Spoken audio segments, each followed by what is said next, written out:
Marketing claims versus real-world performance. Portable espresso machines advertise precise temperature control, adjustable flow, powerful batteries, and compatibility with different baskets. But after testing them side by side, I discovered that some of these features matter much less than you might expect.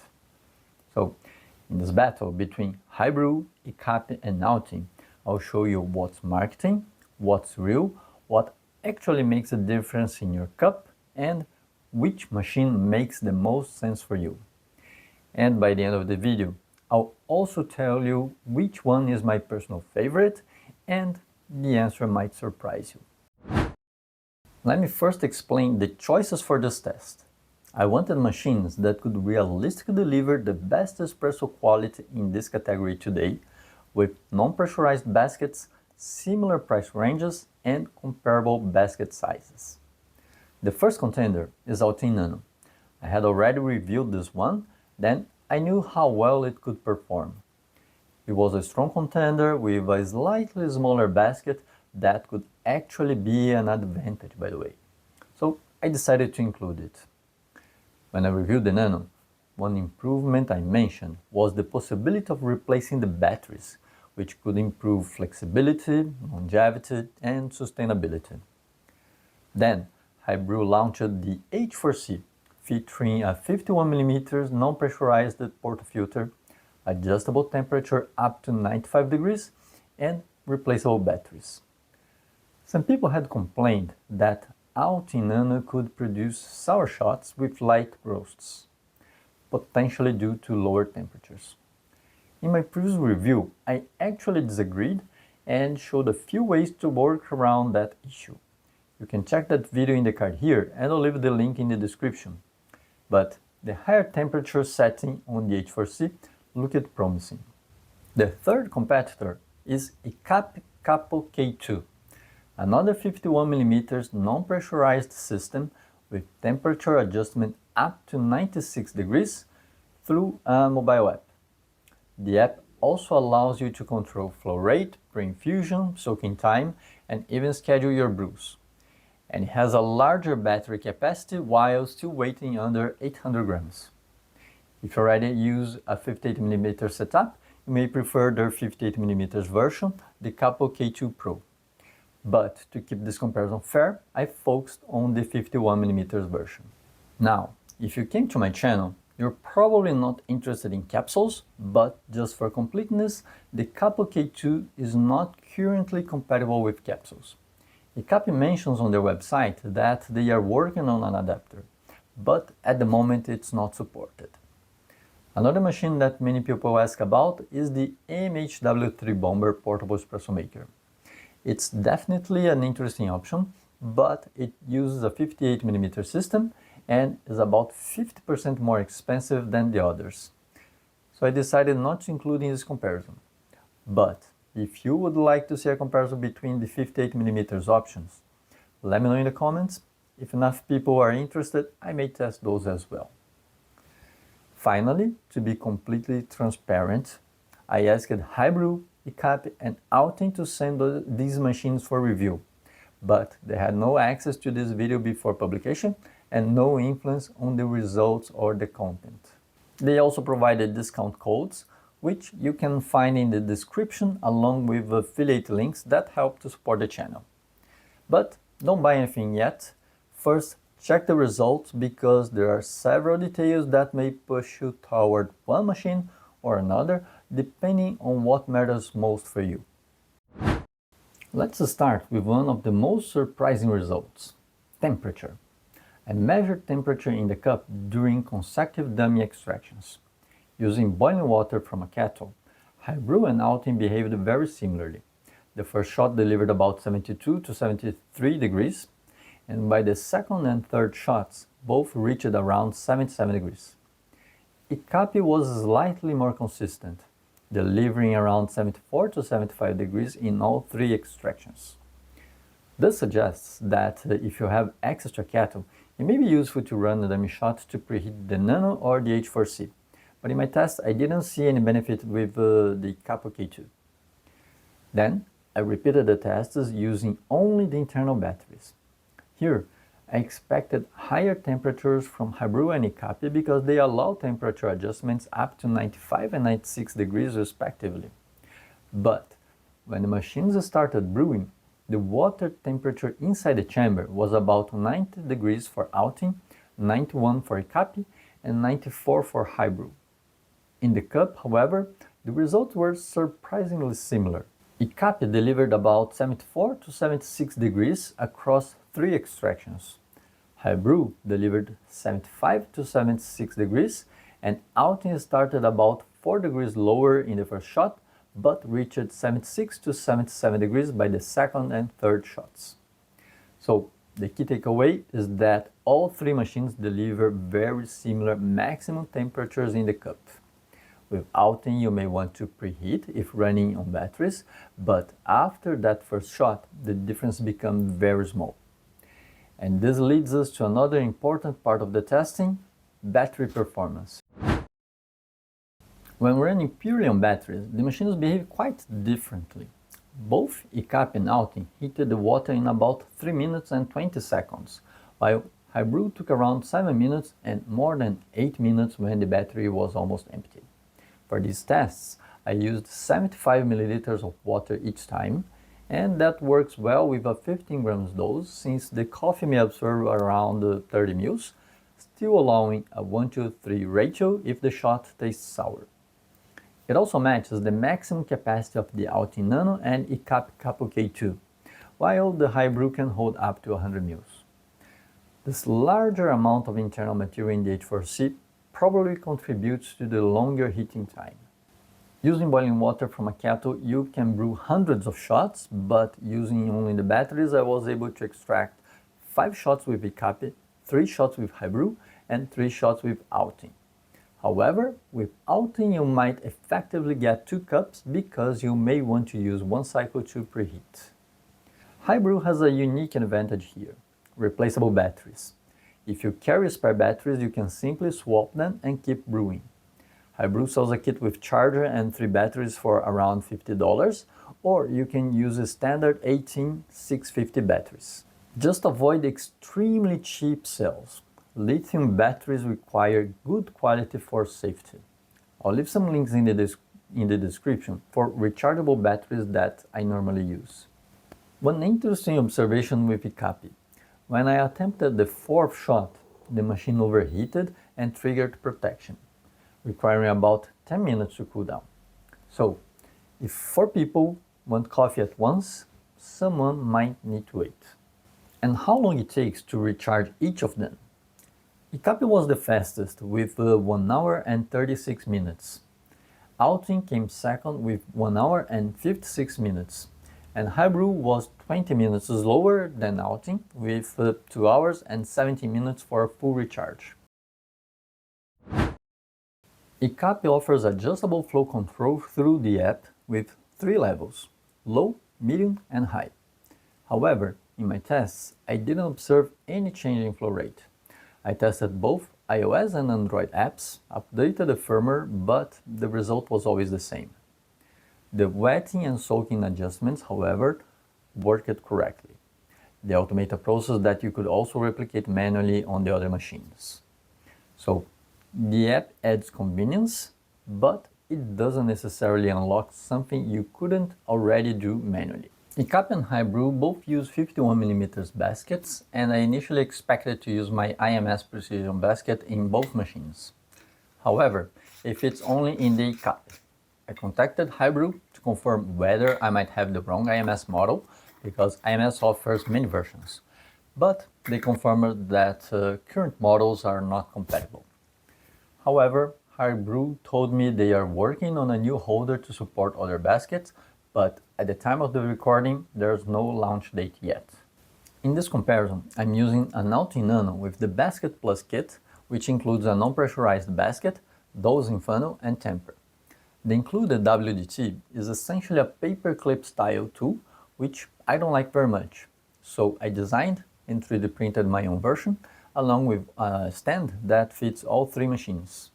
The files are available free for personal use. You can download, the links are in the description.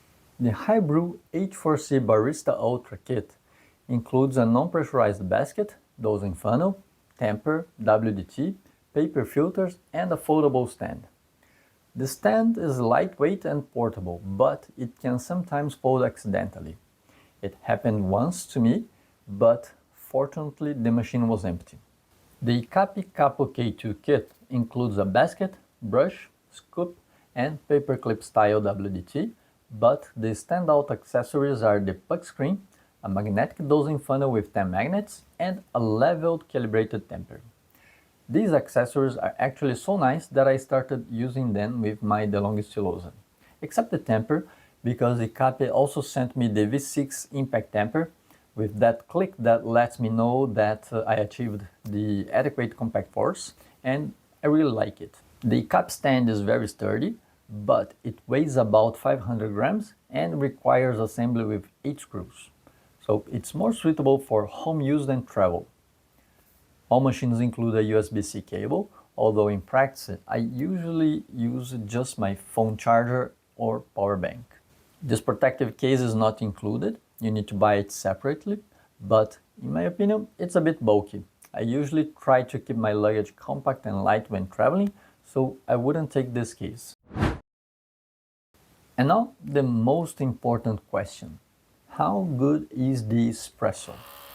The honest answer is that all three machines can deliver excellent espresso. With a medium roast, the differences were extremely small and could easily be explained by minor variations during testing, for example, small differences in dose, or the fact that none of these machines have a solenoid valve, so a few drops continue after stopping the extraction.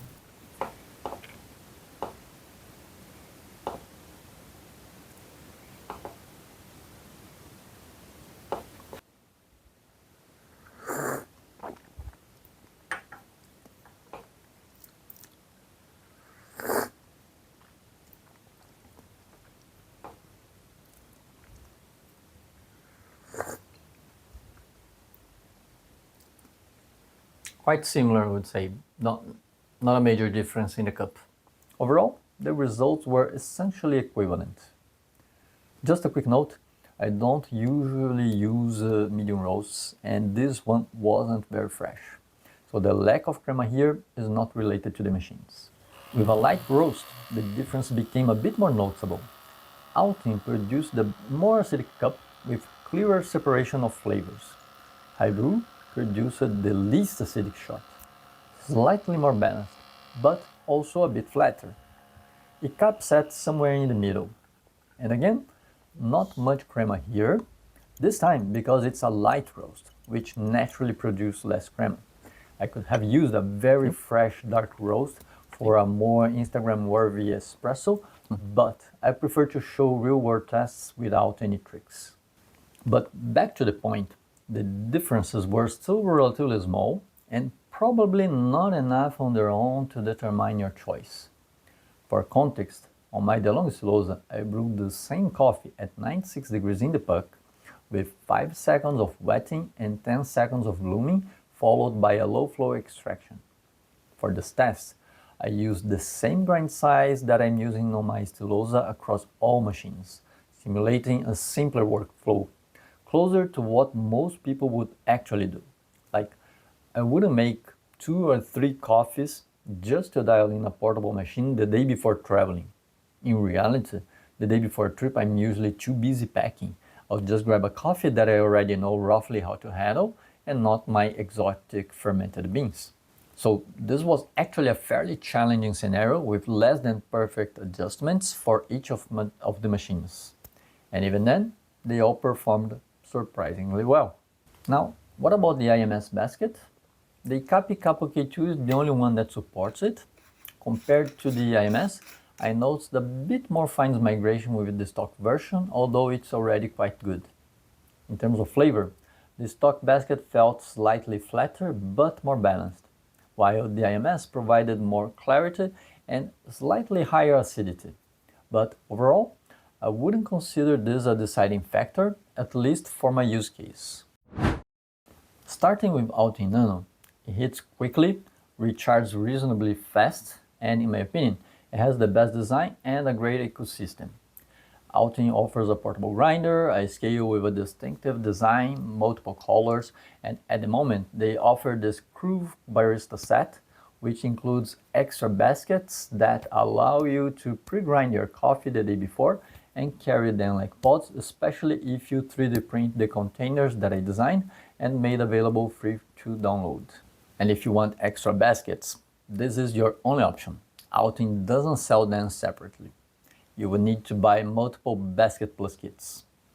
The main downside is this proprietary basket system, which prevents compatibility with precision baskets and can also be a bit harder to clean.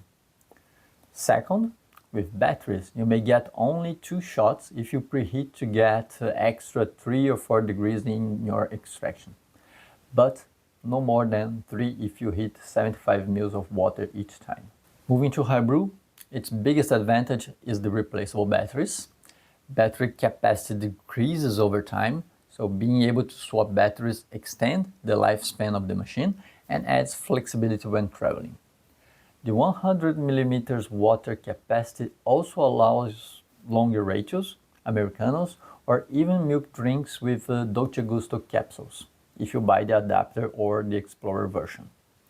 And if color matters to you, you can choose the classic version, which offers more options, along with the bottomless kit.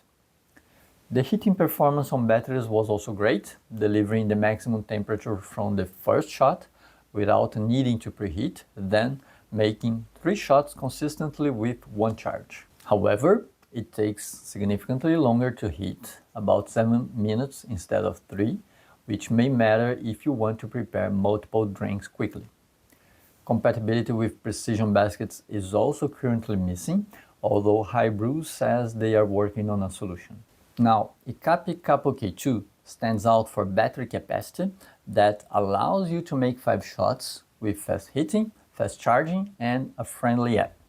It's also compatible with precision baskets, which is an advantage for home baristas, but the overheating protection may delay your 4th shot in a row, and currently the machine has only 1 color available, although they told me that more are planned, but with no date yet.